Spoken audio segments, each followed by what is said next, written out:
Rafael Santana Rodríguez, poeta, ensayista, historiador, académico. Mi personaje de hoy, nacido en un año del siglo pasado, tiene un don especial que solo a unos pocos les es concedido, el de la comunicación. Su carrera literaria, profesional y familiar está plagada de éxitos que no le han hecho perder su sencillez interior, aunque exteriormente pueda dar otra imagen. 60 minutos vamos a compartir con este hombre especial, cúmulo de sapiencia y experiencia. Nos va a permitir caminar por su vida, por su historia, por sus vivencias, y de algo estoy seguro. Y es que no vamos a tener ningún minuto de aburrimiento. Su maravilloso mundo estará a la vista de nuestros ojos. A través de sus palabras podremos instalarnos en su interior, que nos facilitará el entendimiento de su existencia.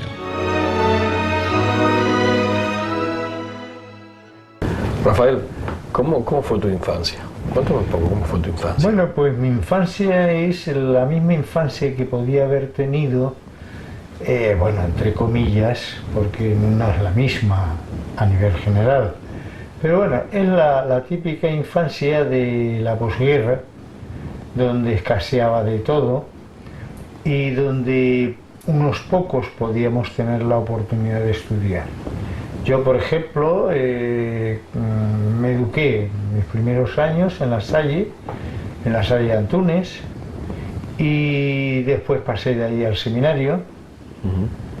Y estuve en el seminario pues hasta que un día pues me dice el obispo Pildain que bueno, que no quería que yo tuviera la vocación para ser sacerdote, que había estado analizando mi comportamiento y en fin, y de la noche a la mañana me vi con mi sotana en el brazo para mi casa.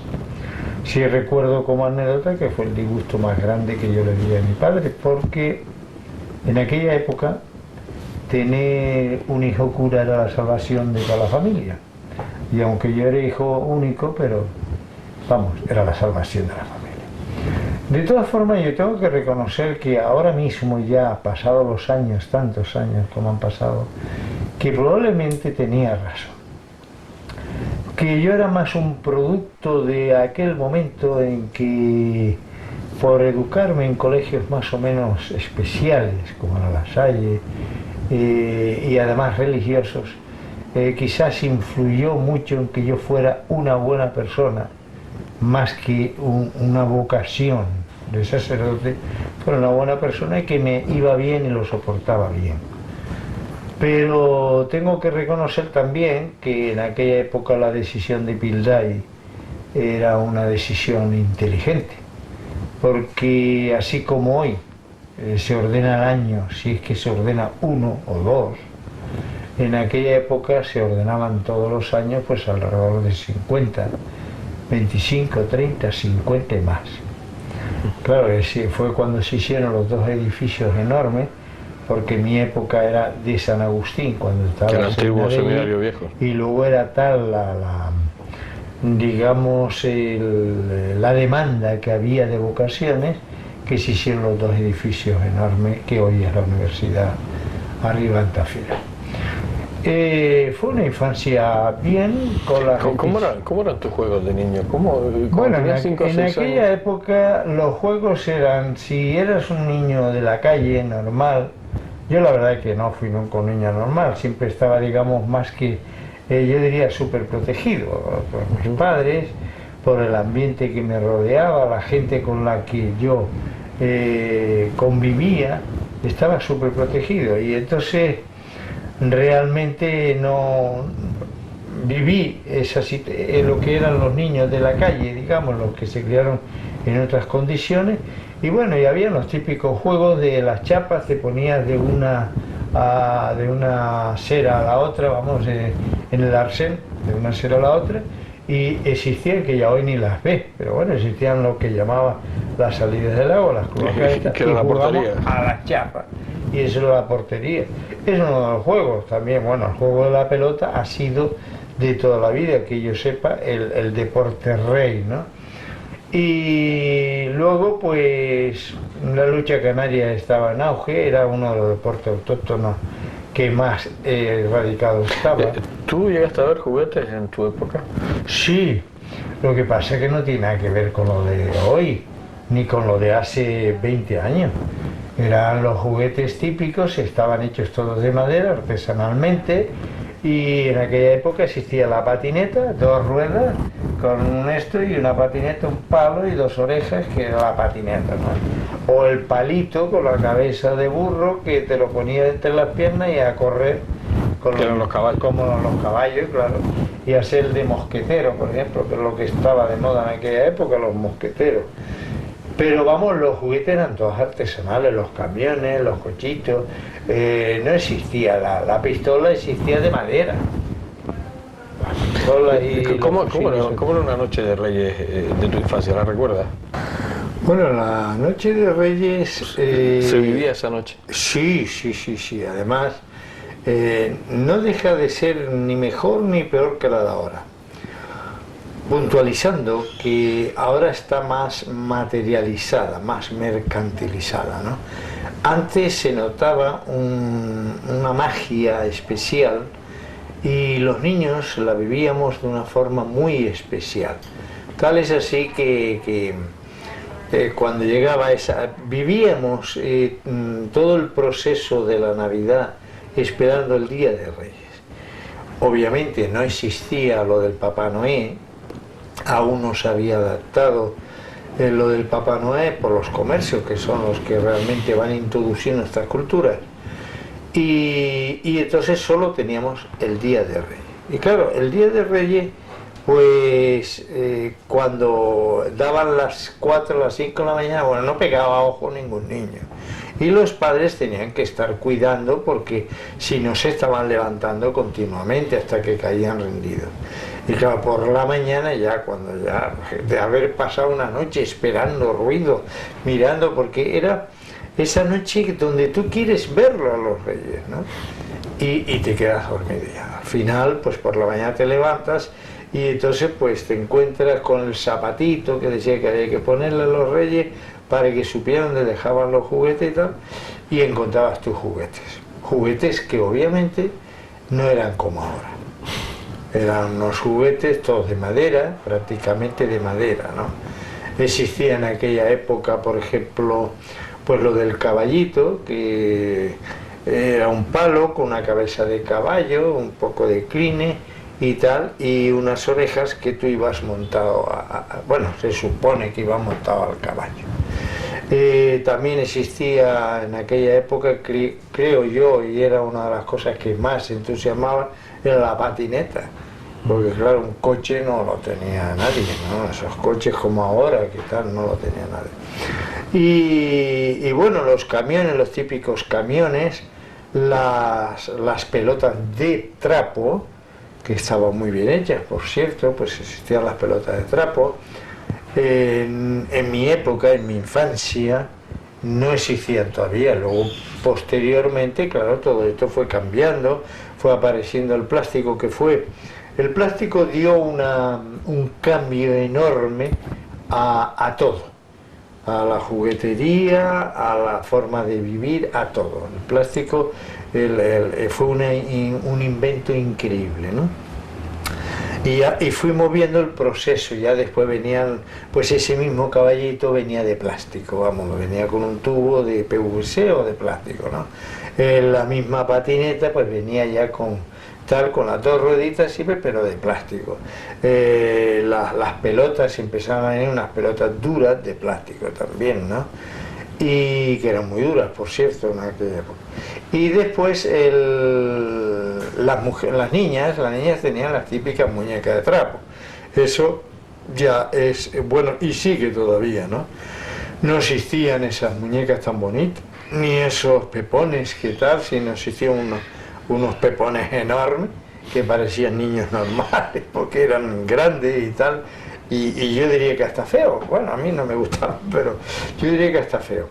Pero yo digo, y ese día de Reyes era todo el mundo salía a la calle, en lo cual tampoco hice bien, ¿no? Antes todo el mundo salía. ¿Por qué salía? Porque todos los juguetes que se regalaban para estas fechas eran juguetes para ir a la calle. Y todo el mundo salía a la calle, pues se colocaba el traje de indio, que existían también, el de los mosqueteros con su caballo y su espada, que era de madera, y salía a la calle. Las niñas con sus muñecas y tal. Y esto duró hasta, pues hará unos 10 años. Era muy bonito el Día de Reyes porque tú veías las calles, los parques llenos de niños jugando con lo que le habían regalado los reyes. Nadie se quedaba en casa. Claro, con el tiempo ha venido pues no sé ni cómo le llaman, la maquinita esa, la PlayStation esa.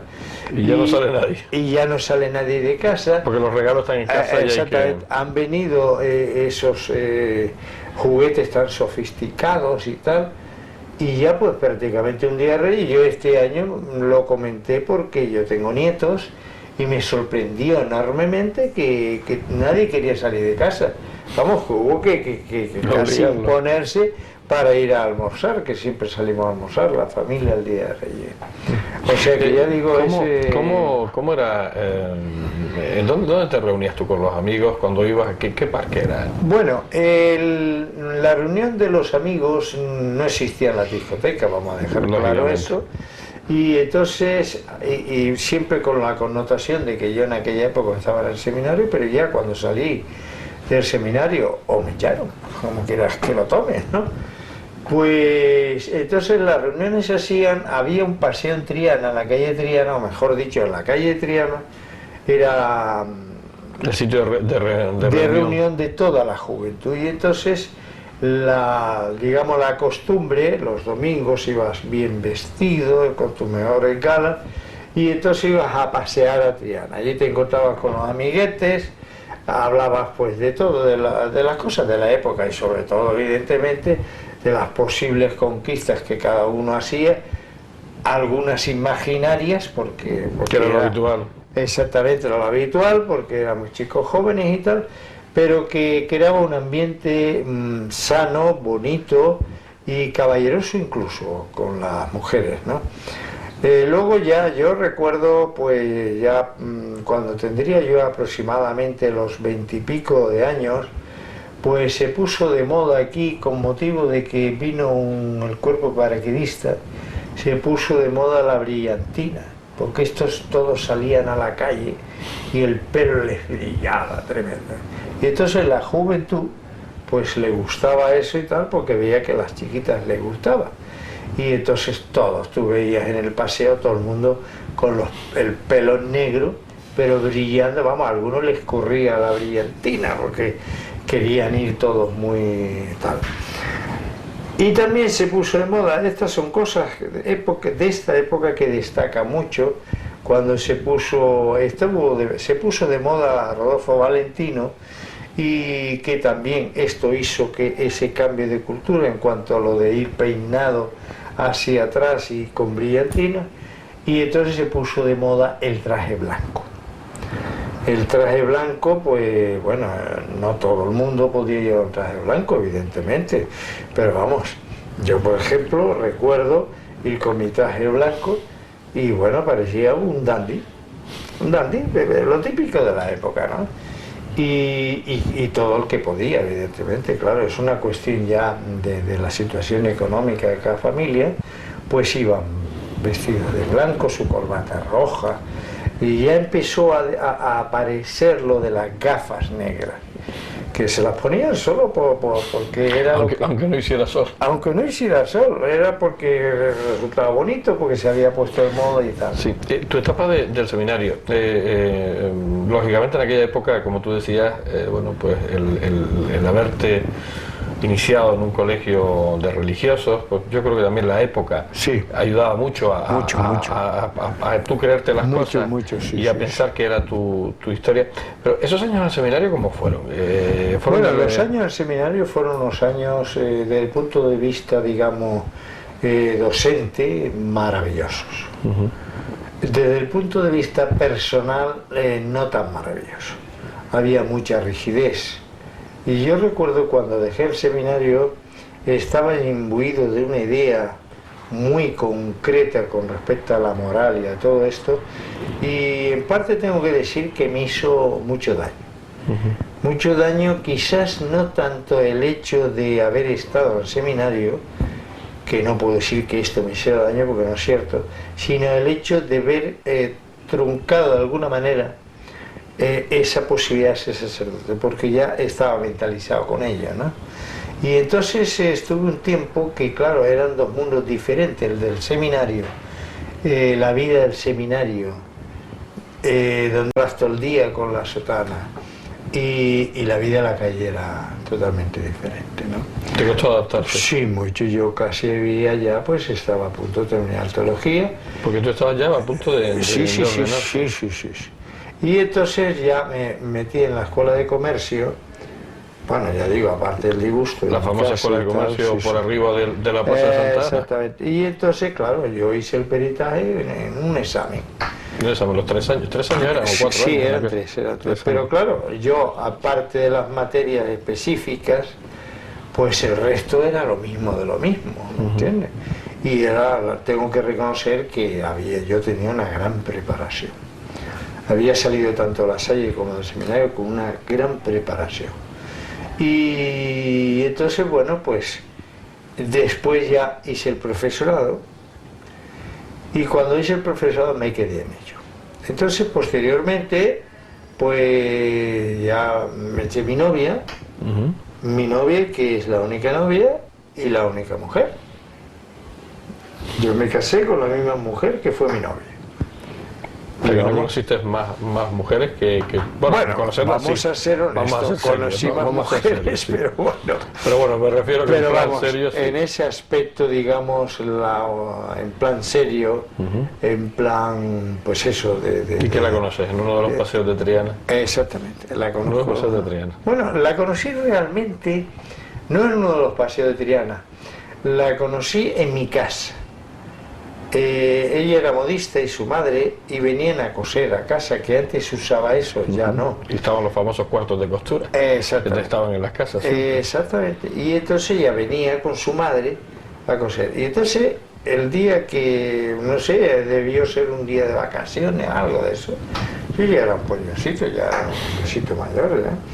Bueno, mayor, 20 y pico años, pero con la misma seriedad de hoy, porque claro, no tuve ocasión de vivir ese ambiente de juventud de hoy, ni de la calle, sino más bien siempre enclaustrado. Y entonces recuerdo, y además es un recuerdo que no olvidaré nunca, se lo comenté hoy precisamente, porque hoy pues es un día especial. Un día especial. Y entonces pues le comenté, y yo, como digo, pues estaba en casa. Y en aquella época vivíamos en el Paseo de Lugo, en una calle, una casa tremenda que medía, no exagero, pero casi 300 metros. De la de antes. De la de antes, claro. Allí hoy en ese mismo sitio puede haber 50 casas. Sí, no lo hay, sí. Y de hecho, pues claro, disponíamos de sirvienta, de cocinero y tal igual. Pues claro, había un salón para recibir las visitas exclusivamente, eso allí no se sentaba nadie. Luego estaba el despacho de mi padre, luego pues estaba la alcoba, que habían como 3 o 4 dormitorios, estaba al fondo dando hacia el mar el de la chica que se quedaba en casa fija. Y fin, una casa enorme, ¿no? Una casa grande. Y claro, entonces, y luego tenía pues eso, la típica azotea. El solar era nuestro, vamos, de mis padres. Y la típica azotea. En la típica azotea, pues como mi padre procede de Agüime, pues había lo lógico de la gente de campo. Y además que se usaba mucho en la capital, tener sus gallinitas, sus cabritas. Exactamente, y porque casi todos pues teníamos eso, teníamos gallina, pues teníamos un par de cabras, conejos, lo típico, ¿no? Y entonces esta chica llega allí, la costurera tal, con su madre, y se sentó al entrar, que había como una especie de saloncito recibidor, y yo estaba leyendo el periódico, afición que tengo de toda la vida, leer por la mañana el periódico, y claro, lógico, era joven y tal, y me quedo mirando así por encima del periódico y mirando y digo, coño, qué negra. No era negra, era morena, una canariona tremenda con un pelo largo que le llegaba a la cintura, llevaba un pullover azul clarito, azul celeste, y una farda blanca, sí, no se me olvida nunca. Y entonces miré delgadita y tal. Y miré y casi fue, digamos... El flechazo. El flechazo, sí. Y bueno, pues yo estuve mirando y tal. Entonces mi madre, que le gustaba mucho, como todas las madres, y como además sabía que yo no era hombre de mujeres ni de historia, porque me había criado en un entorno totalmente ajeno a todo ello, pues dice, mira, que dile a mi hijo que te enseñe arriba que tenemos las gallinas para que tú veas y tal, que tú que eres de la aldea, porque ella es de la aldea San Nicolás. Y su madre, para descanse, mi suegra era de Tejeda. Tejeda. Y entonces, ¿qué tal? ¿Te va a gustar? Bueno, pues yo quiero acompañar, ¿verdad? Muy educado. Y entonces cuando bajamos por la escalera había un loro que tenía mi familia allí y tal. Y digo, mira, ¿a ti te gustan los loros? Y dice, a mí no me gustan. Bueno, pues nada, aquello yo creo que fue un flechazo. Y al siguiente domingo, pues estando en Triana, empiezo a ir yo a unos voladores y tal. Y era la fiesta de San Nicolás.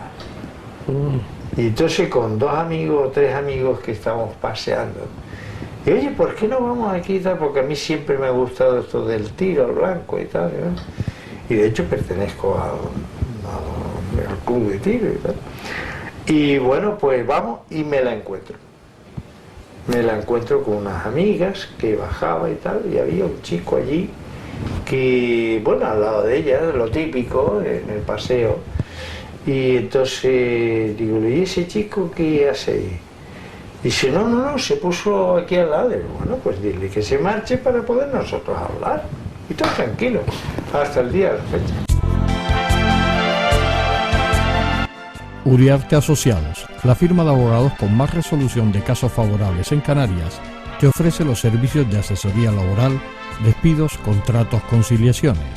En civil, divorcios, convenios, reguladores y mercantil, administración concursal y arbitrajes. Uriarte Asociados, dirigido a empresas 100% éxito en descuelgue de convenios colectivos. Únicos en España en la eliminación del IBI. Cláusula suelo consiguiendo devolución de lo pagado de más. Reclamación preferente SISUAP. Somos la solución a tus problemas. Visítanos en Triana 84 segundo G o llámanos al 928-362-121 o al 697-457-706. Uriarte Asociados. Somos la solución a tus problemas.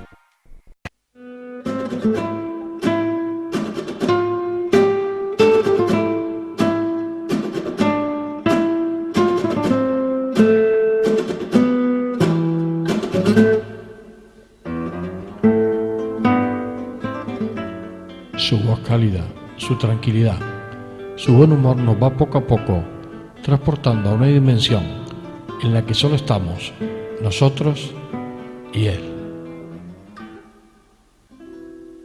Su verborrea es tan clara y convincente que juraría que estoy viendo verdaderas imágenes de la recreación de su vida. No me doy cuenta que el tiempo transcurre. Quiero seguir escuchándolo.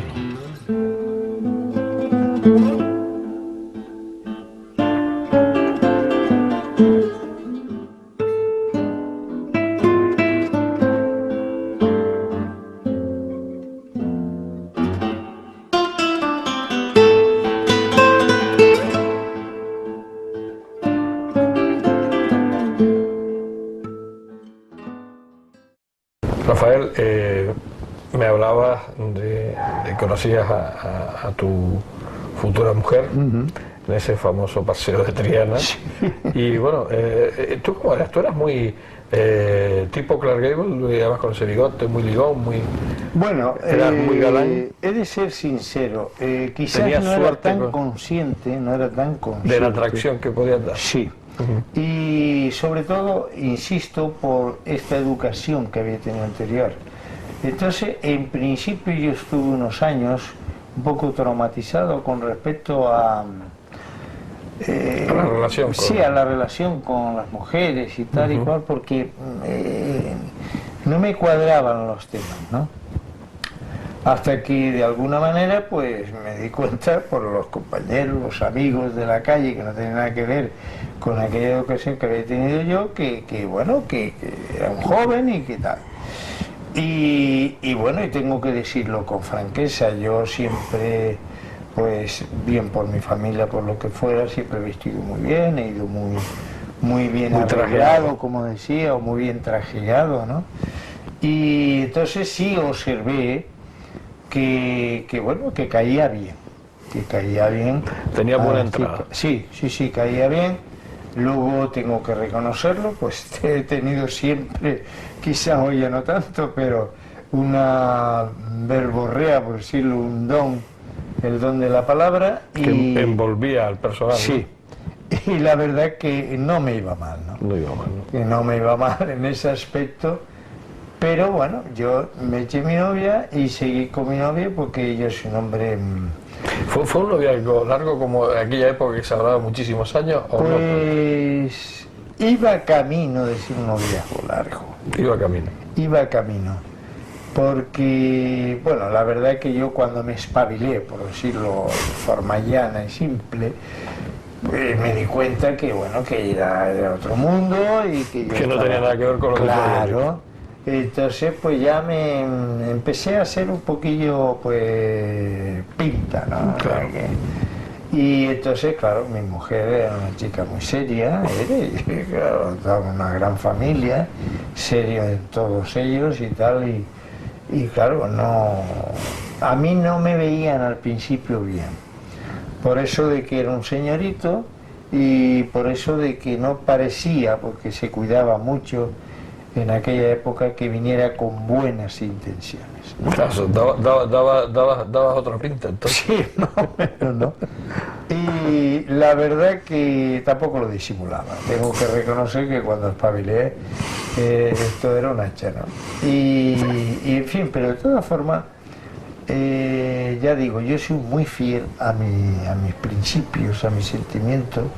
Soy una persona incapaz de dobleces y entonces yo me había enamorado y ya no había más mujer para mí. Lo demás podía existir, que sí, pues como te diría yo a ti, pues el tonteo. El tonteo, ¿no? Pero vamos, para mí no había ni ha habido. Y te lo digo con franqueza, es algo muy interno.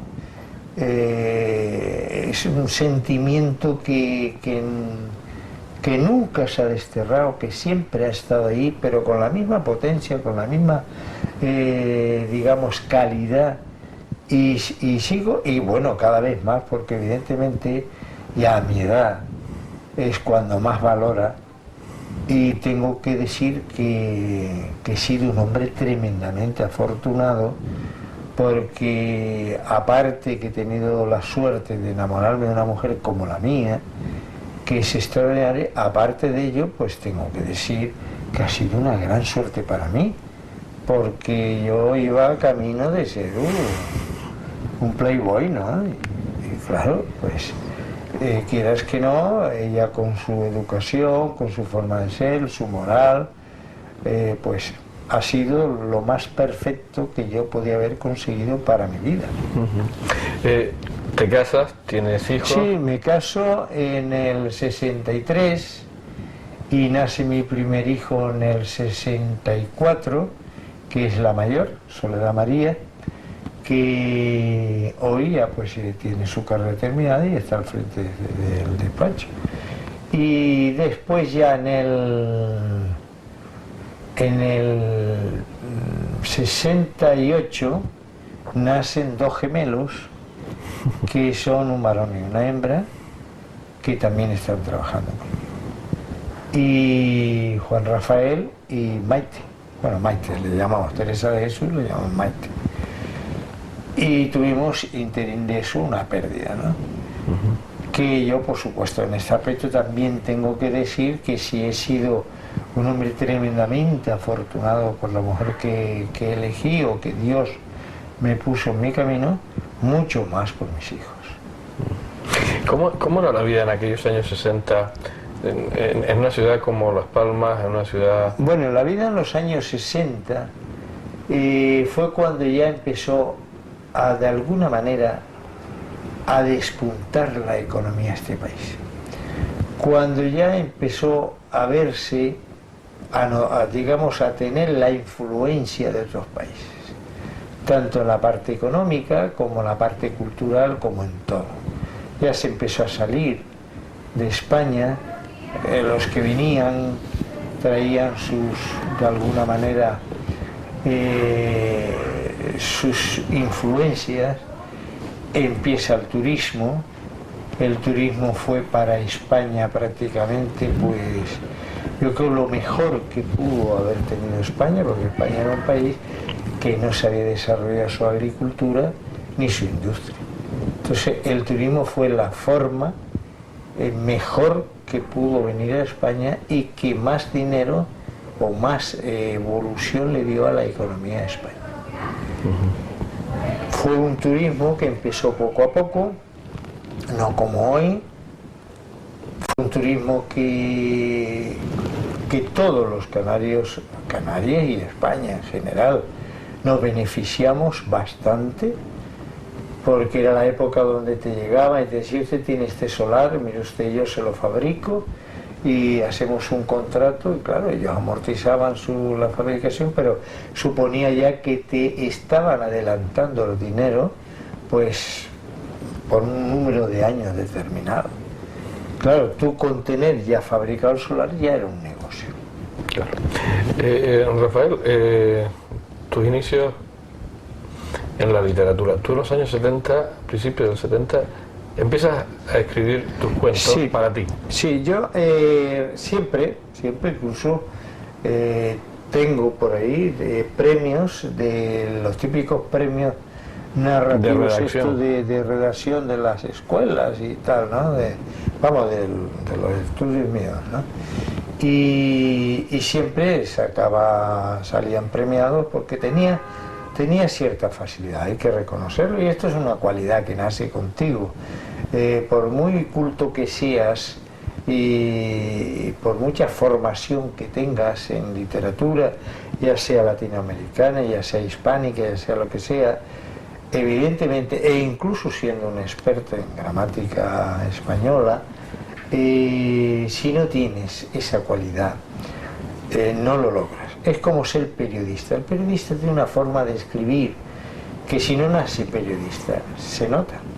Yo, por ejemplo, no serviría para ser periodista.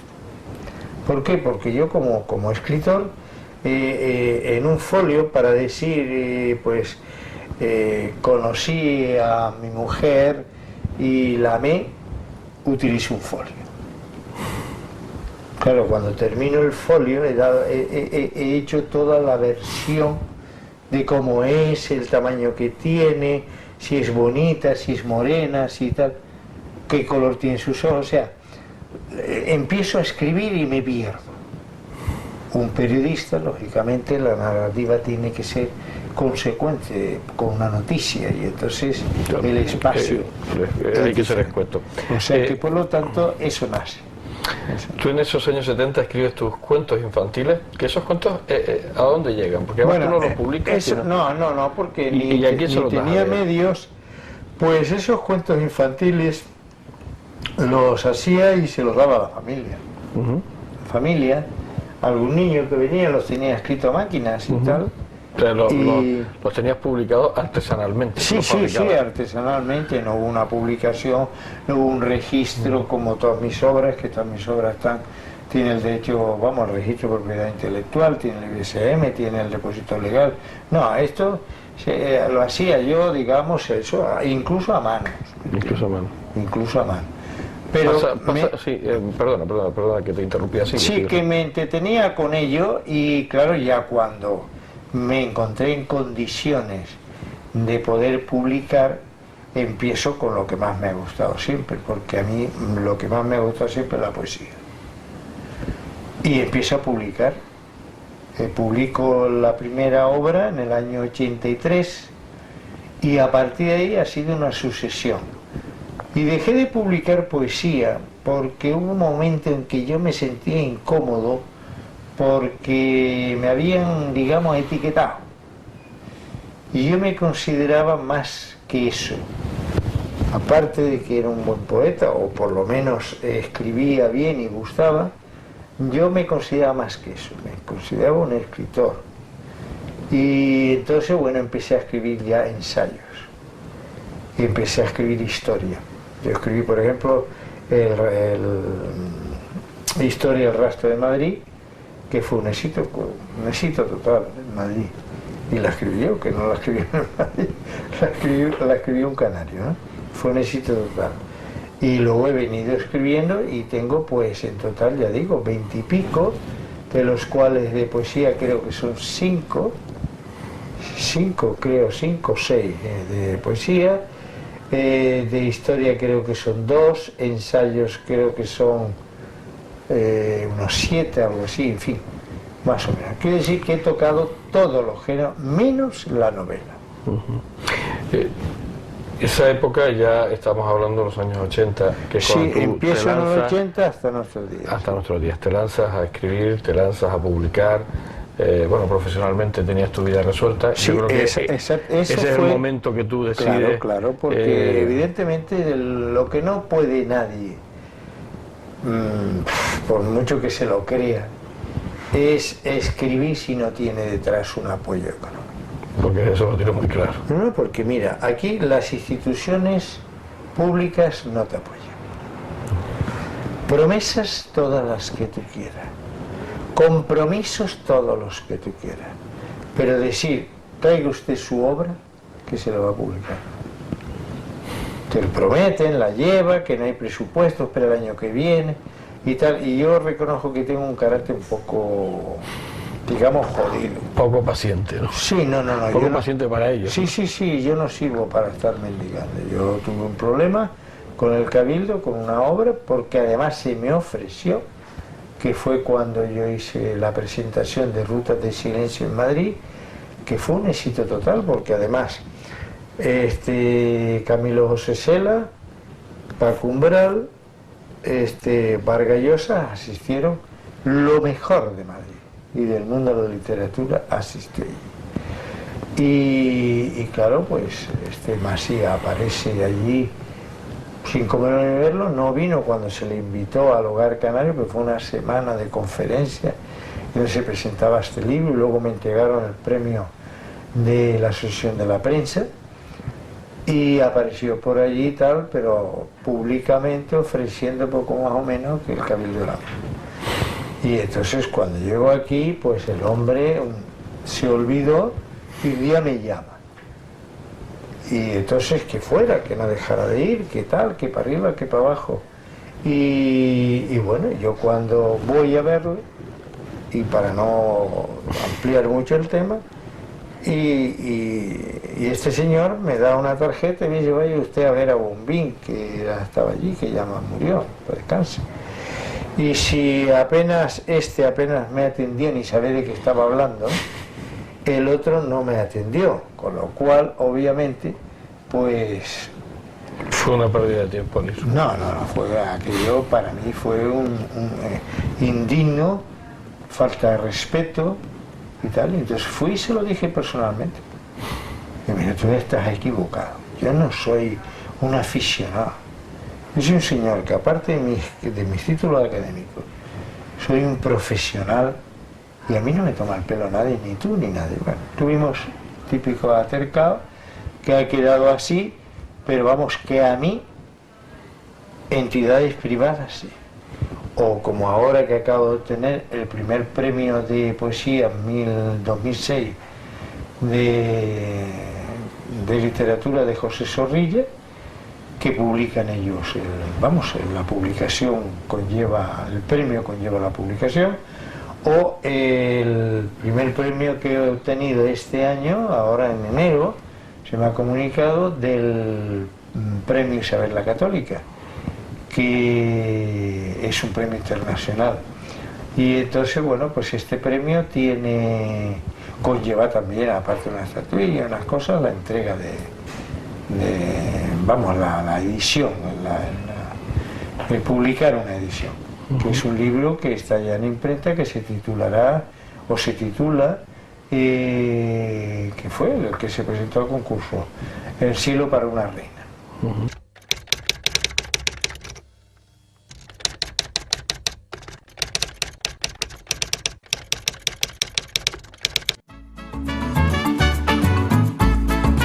El ahorrador de electricidad Estaminal es el único aparato en el mercado que reduce el consumo de electricidad tras haberse instalado en miles de hogares en Canarias. No deje que su factura de electricidad afecte su economía familiar. El ahorrador Estaminal le garantiza una reducción de un 10 hasta un 35% de su recibo de luz. Estaminal no necesita ninguna instalación especial, es autoinstalable y no consume electricidad.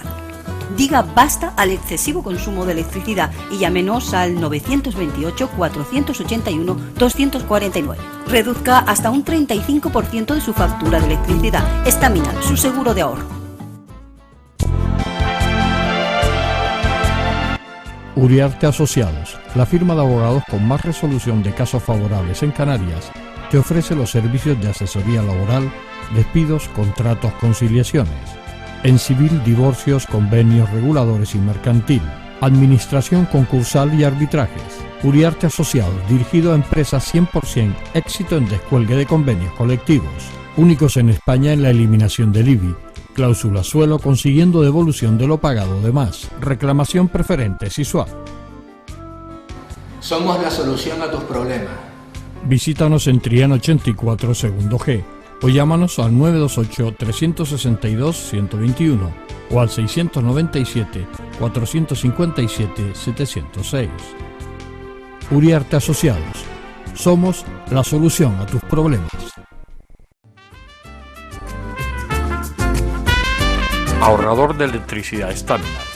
Tras muchos años de implantación en Canarias, les ofrecemos la posibilidad de ahorrar de un 10 hasta un 35% del consumo de su factura de electricidad.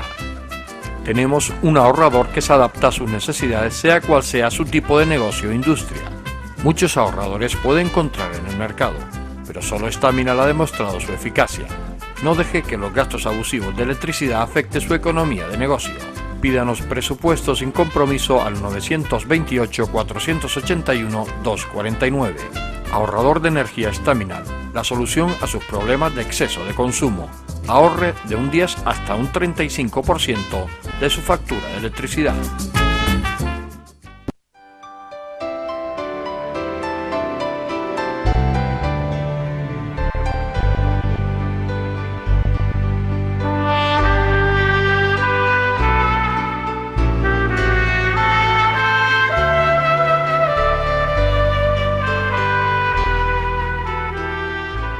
Sus distinciones, premios, condecoraciones, el ser uno de los escritores más importantes de este tiempo, no le han cambiado para nada su manera de ver la sociedad, su preocupación porque las personas desarrollen su interior.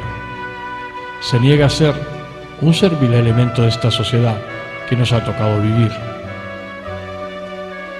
Estoy intentando que el tiempo se detenga, porque todavía me queda mucho que compartir con Rafael.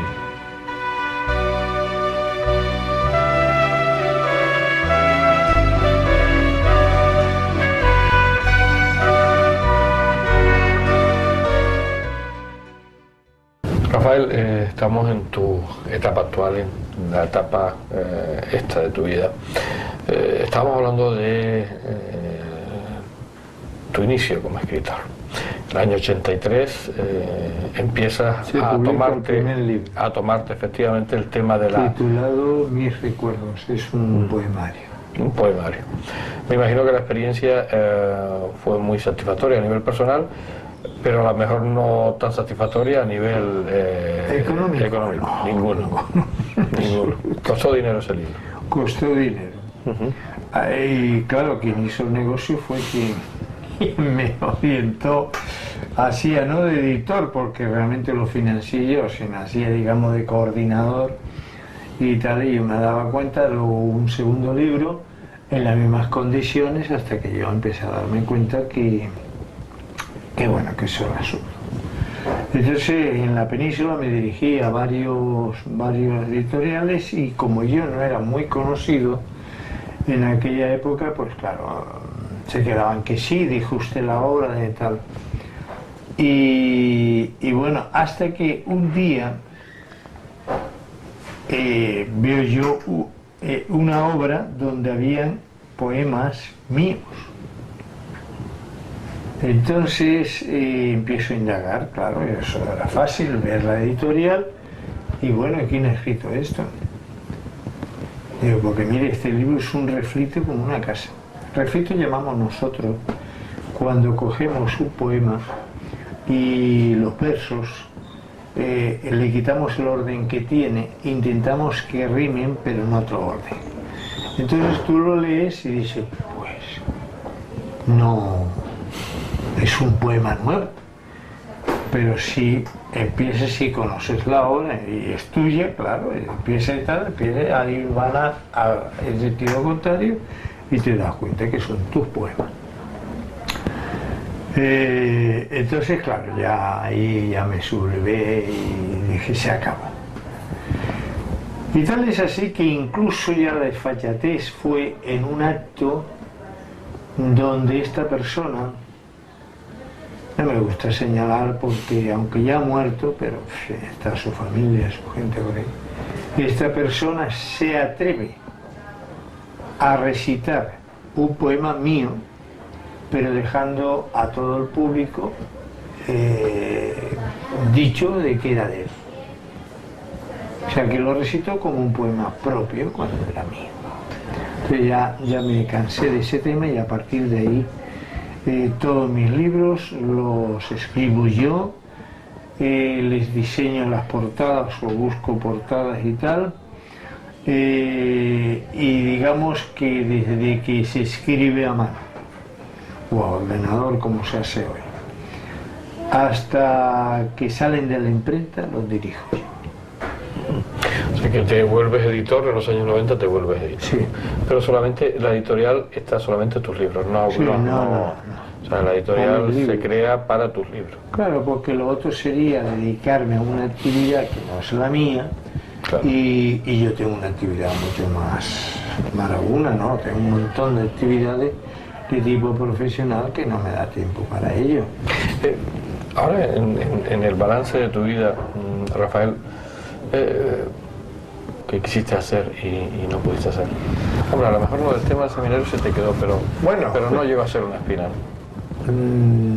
Yo diría que quizás se me queda como esa asignatura pendiente el ser sacerdote.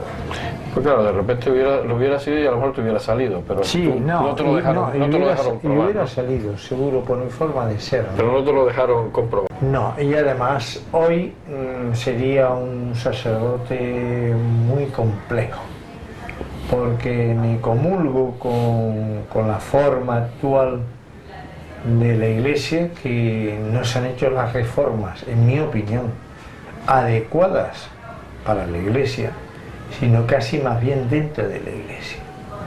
Pero lo que es el acólito, el cristiano, el católico, el hombre de a pie, el que tiene fe, al revés, se ha ido apartando porque no le brindamos nada, no le damos nada, Y para no darle nada ni brindarle nada, tampoco le damos seguridad de que lo que nosotros, vamos, lo que la Iglesia predica esté tan claro. No con respecto a si Jesucristo nació de María, no. Eso es un tema de tipo teológico que requeriría otra conversación y otra forma de explicar, ¿no?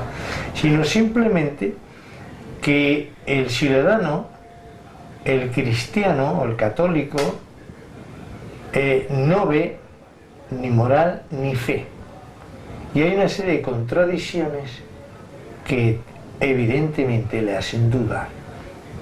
Si a esto le añade que el entorno ha cambiado de tal manera que la Iglesia ha ido perdiendo, no ha estado donde tenía que estar y ha estado en sitios donde no debía haber estado nunca, pues claro, esto hace mucho más el aislamiento entre el feligrés y la Iglesia.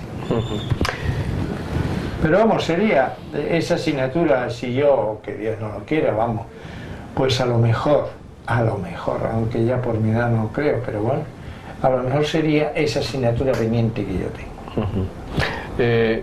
Cuando llegas a esta altura de tu vida, bueno, pues con una actividad febril, efectivamente, en muchos campos, porque además Sí. lo tuyo nada más que ver tu currículum y bueno, El pues, abreviado. el abreviado que yo lo leía. Sí. Y bueno, es increíble cómo puedes tener tanta capacidad de trabajo, tanta capacidad Sí. de... Yo, verás, yo normalmente hasta, como quien dice, hasta que mis hijos fueron mayores y se ocuparon ya de este despacho profesional del que vivo, del que he vivido toda la vida, pues yo prácticamente trabajaba diariamente 20 horas. 20 horas diarias, no es decir, bueno, un día o otro, no, 20 horas diarias. O sea, yo dormía 4 horas. Me acostaba a las 3 de la mañana y a las 7 de la mañana estaba a pie. Y hoy lo suelo hacer, cuando estoy entusiasmado con alguna nueva obra, alguna cosa, le echo muchas horas, sobre todo de noche. Es cuando más me gusta, porque por la tranquilidad y porque, bueno, porque no hay teléfono, soy como el móvil lo tienes hasta en el baño, pues, y yo soy, pues, prácticamente considero que es un adelanto extraordinario, es uno de los inventos que yo lo encontraría hasta como un medio de, no solo de comunicación, sino de seguridad. Pues vas por ahí, en un momento determinado te puedes comunicar con cualquiera, ¿no? Pero prácticamente eso también nos ha hecho perder, este tipo de comunicación nos ha hecho perder la parte más importante, que es la humana, que es lo que sí que no hacemos ya, comunicarnos. La gente te saluda casi, te da la mano, no llega a tocar la tuya, porque tiene prisa, luego te veo, te dan 2 golpitos en la espalda, te llamaré. Y bueno, yo tengo amigos... Y no te llaman. Que claro, yo tengo amigos que dicen, oye, que tenemos que quedar, yo te llamo para almorzar. Y Ya todavía está, ya está la han fecha. pasado años. Y cuando me coño, ¿qué tal? Perdón. Y bueno, es eso, o sea, una falta de comunicación humana, una falta de compartir la vida con los demás, tremenda. Y ocurre a nivel profesional, a nivel docente, a nivel familiar, a todos los niveles. Te quedan muchas cosas por hacer todavía, ¿verdad? Sí, yo pienso que sí. Yo pienso que sí.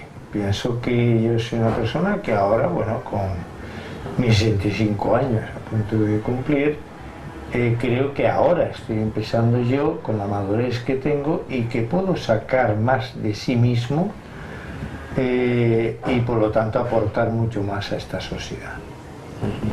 Una sociedad que yo me revelo totalmente cómo funciona.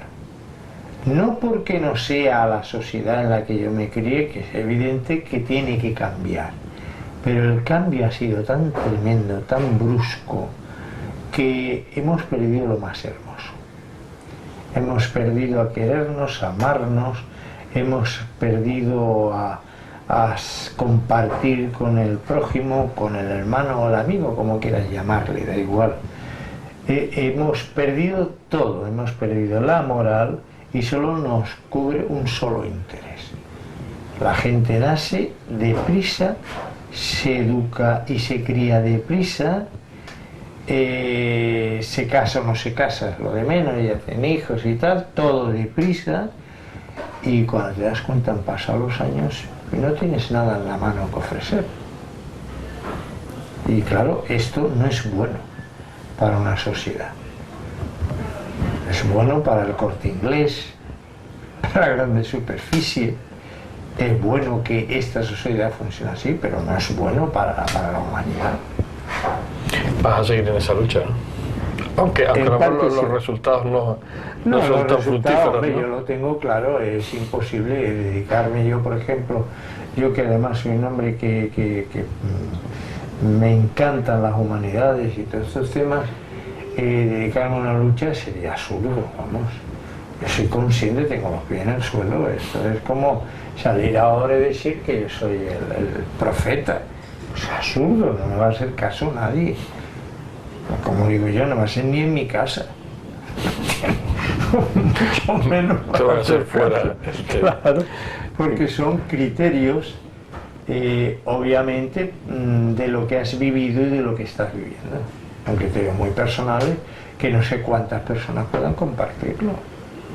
Yo creo que a veces son más de lo que tú crees. Sí, es posible. A lo mejor lo que pasa es que no se notan tanto, pero yo creo que sí. ¿Cómo te gustaría ser recordado, Rafael? Hombre, como una gran persona. Y cuando hablo como una gran persona, hablo como una persona humana. Eso que decimos los canarios, como una buena persona. A mí no me preocupa tanto que me recuerden como un gran escritor, ni como un escritor, ni como un poeta. A mí me importa que me recuerden como persona y que como persona se valore lo que soy como persona, que es mucho más que todo eso, que los títulos, que las medallas, que todo lo que se puede haber conseguido materialmente, que cuando yo muera pues tiene un futuro incierto, no sé dónde va a terminar. A mí lo que sí me importa es que se me valore por mi moral, por las cosas que he conseguido hacer bien por los demás y sobre todo como persona, por mi forma de ser. Llega el triste momento del final, de una despedida, de una finalización de historia. Me van a permitir, señores telespectadores, que lea un poema de mi buen amigo Rafael, dedicado al marginado. En este insólito mundo, caudal de insolidaridad, es tanto el pesar profundo que llega a la hilaridad. Es tan profunda la pena que tiene que sufrir la gente, que nadie mira de frente las desgracias en cadena. La agonía va aumentando, porque no ves el final de que se estén arrastrando miserias de un carnaval. Vagabundo y miserable, te llaman si tú lo encubres, sin tildar al responsable de la situación que sufres. Marginado en sociedad, nadie te tiende una mano, ni se coloca a tu lado, porque te ven marginado. En esta la triste historia de todo ser relegado, al que tanta gente ignora, en un mundo civilizado. Me siento lleno interiormente, en paz conmigo mismo. Estos momentos que he podido vivir junto a ti, Rafael, formarán ya parte de mi vida, sin derecho a borrarse de mi memoria. Gracias, Rafael Santana Rodríguez, escritor, poeta, ensayista, historiador, académico y desde ahora, amigo. Sobra contigo el decirte que no cambies. Hasta siempre.